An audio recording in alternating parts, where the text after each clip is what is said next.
함께 신앙 고백하겠습니다.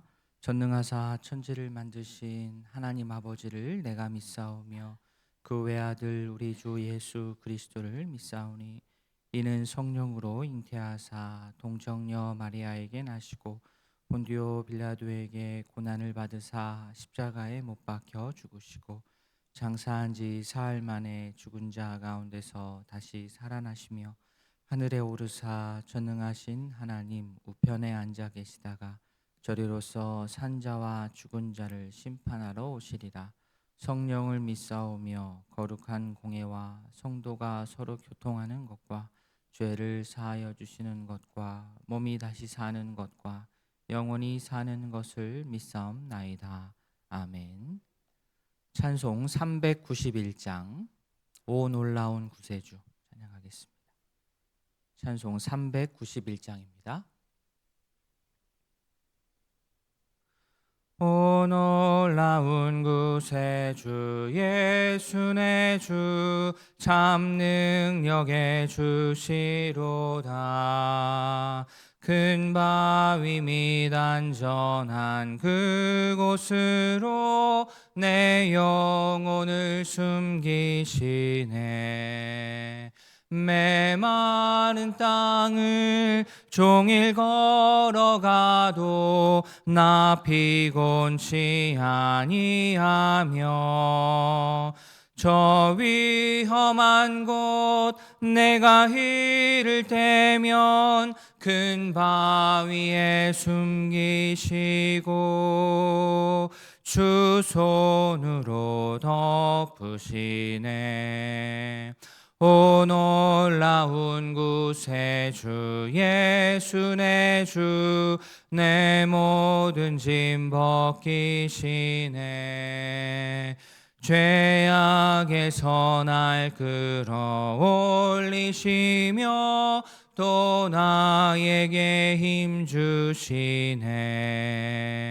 메마른 땅을 종일 걸어가도 나 피곤치 아니하며 저 위험한 곳 내가 이를 때면 큰 바위에 숨기시고 주 손으로 덮으시네. 증량 못할 은혜로 채우시며 늘 성령에 감화주사 큰 기쁨 중 주님을 찬양토록 내 믿음을 도우시네.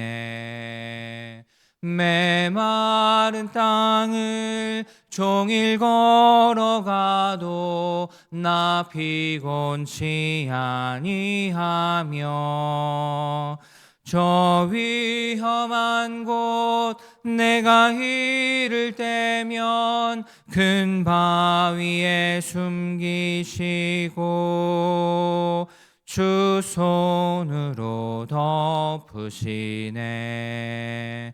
주 예수님 공중에 임하실 때 나 일어나 맞이하리.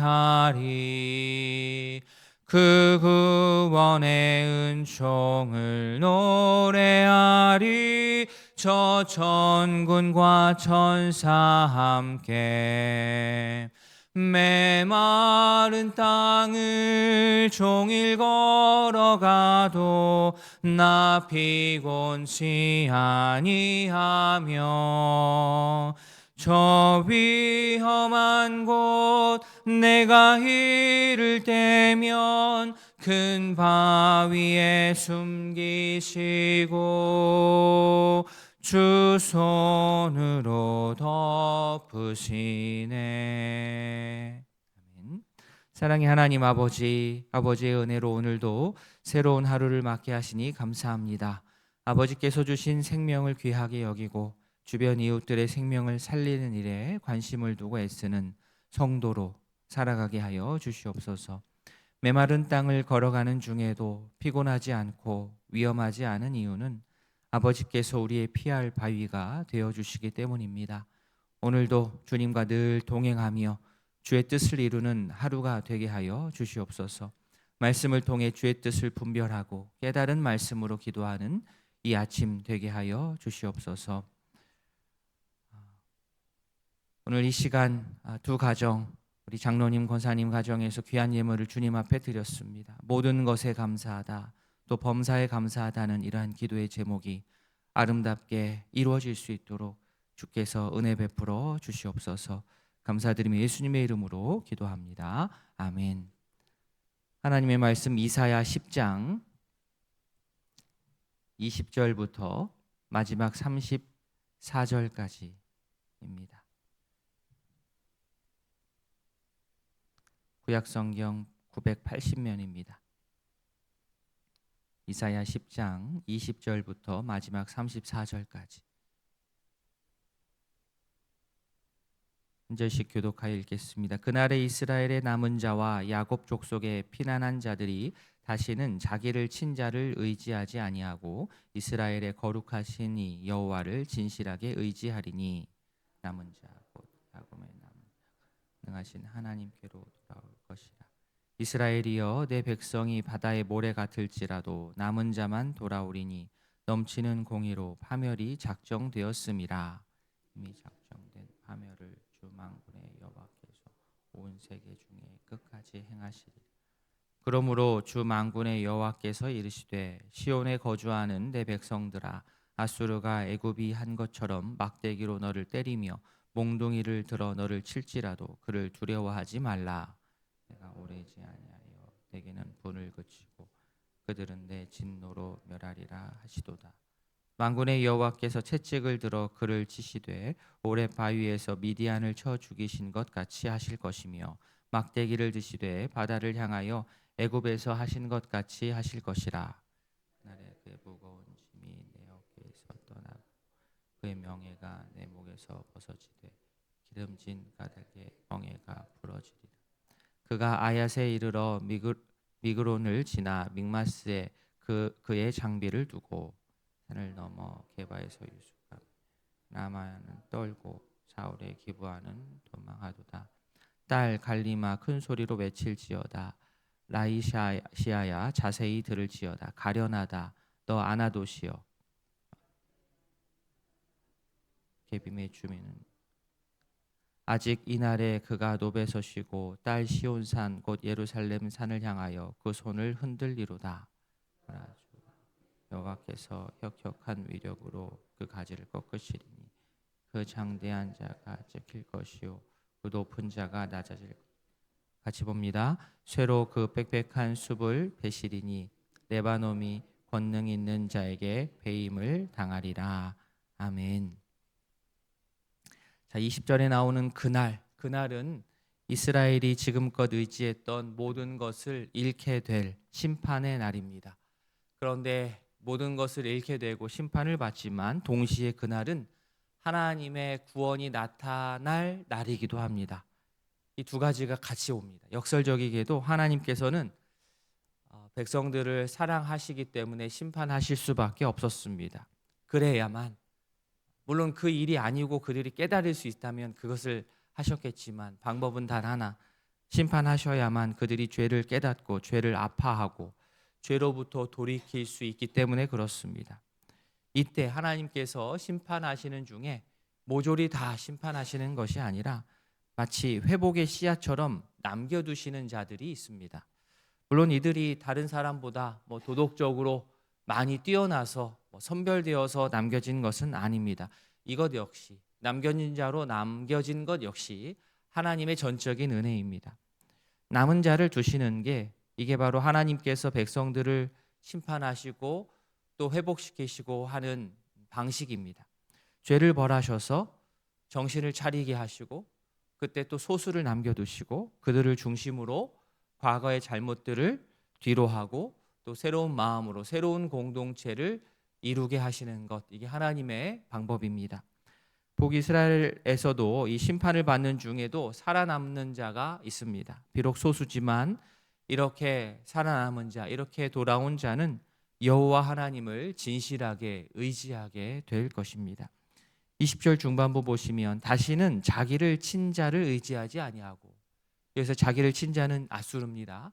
다시는 앗수르를 의지하지 아니하고 이스라엘의 거룩하시니 여호와를 진실하게 의지할 것이다 라고 나옵니다.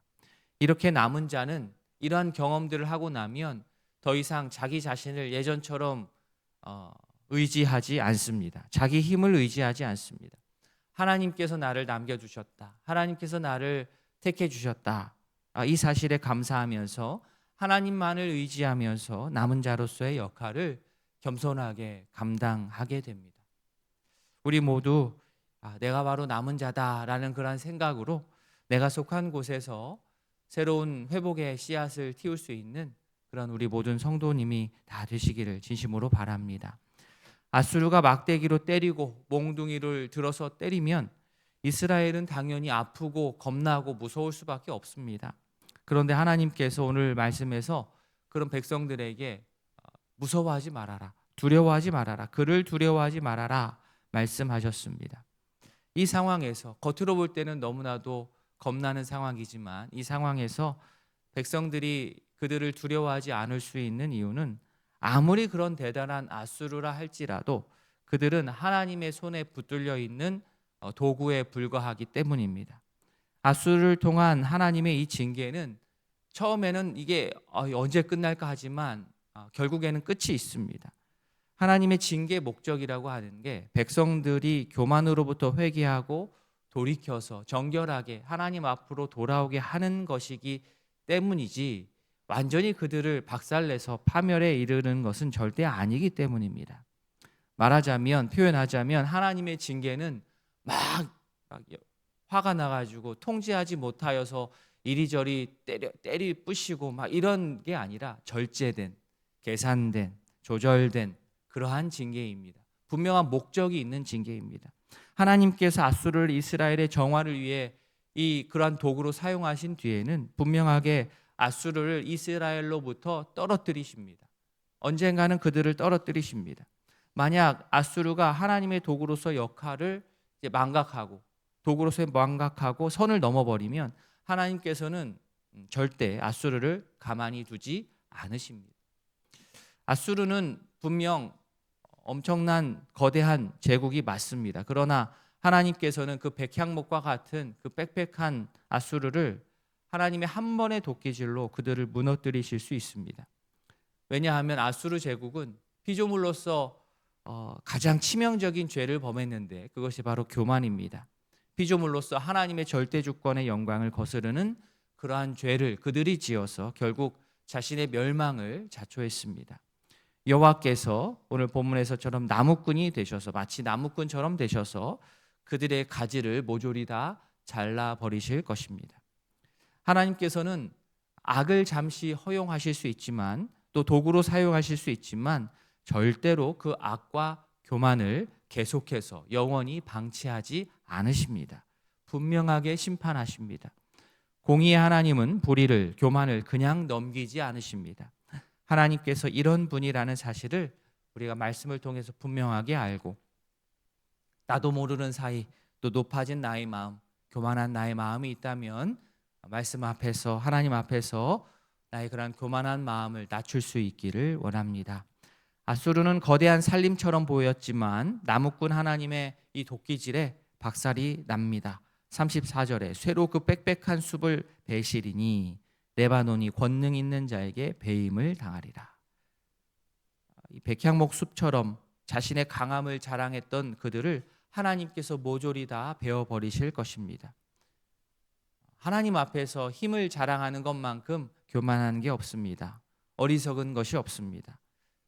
지금 누가 누구 앞에서 힘을 자랑할 수 있겠습니까?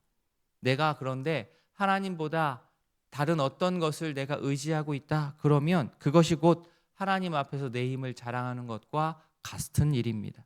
그러나 오늘 말씀에서와 같이 그 자랑은 허탄한 자랑이고 얼마 가지 않아서 꺾일 자랑입니다. 나의 연약함과 부족함을 하나님 앞에서 솔직하게 고백할 줄 아는 자가 진정 하나님 앞에서 강한 자임을 꼭 기억할 수 있기를 바랍니다. 하나님께서는 심판 가운데서 남은 자 보존하십니다. 징계하시되 완전히 멸하지 않으시고 결국 하나님의 주권적인 은혜로 그들을 회복시키십니다. 주님의 권세로 이 우리의 주의 자녀들을 억누르고 있는 교만한 권세 하나님께서 꺾으십니다. 우리 모두 남은 자로서의 정체성을 가지고 겸손한 마음으로, 감사한 마음으로 우리가 서 있는 곳에서 회복의 씨앗을 잘 키워낼 수 있는 그런 믿음의 사람들이 다 되기를 진심으로 소망합니다. 아멘. 오늘 말씀을 기억하면서 기도하겠습니다. 먼저 두 가정을 위해서 기도하겠습니다. 유은식 장로님 가정, 하나님께 영광을 돌리는 가정이 되도록 자녀들 가정마다 사명을 감당하도록 성숙한 믿음의 가정이 되도록 기도해 주시기 바랍니다. 김순종 권사님 가정, 가족의 영육 간의 강건을 위하여서 하나님 앞에서 하나가 될 수 있도록 언행일치의 삶을 살아갈 수 있도록 장로님과 권사님의 가정을 위해서 특별히 기도해 주시기 바랍니다. 환우들의 건강 회복과 속해 있는 목장 식구들 또 수요 기도에 있습니다. 그리고 내일부터 시작하는 국내 선교를 위해서 기도해 주시기 바랍니다. 이어서 개인의 기도 제목으로 기도하겠습니다. 기도하시겠습니다. 하나님 아버지, 오늘 말씀을 기억하며 주 앞에 서게 하시니 감사합니다. 특별히 오늘 두 가정을 위해서 먼저 기도합니다. 아버지, 우리 유은식 장로님, 아버지요,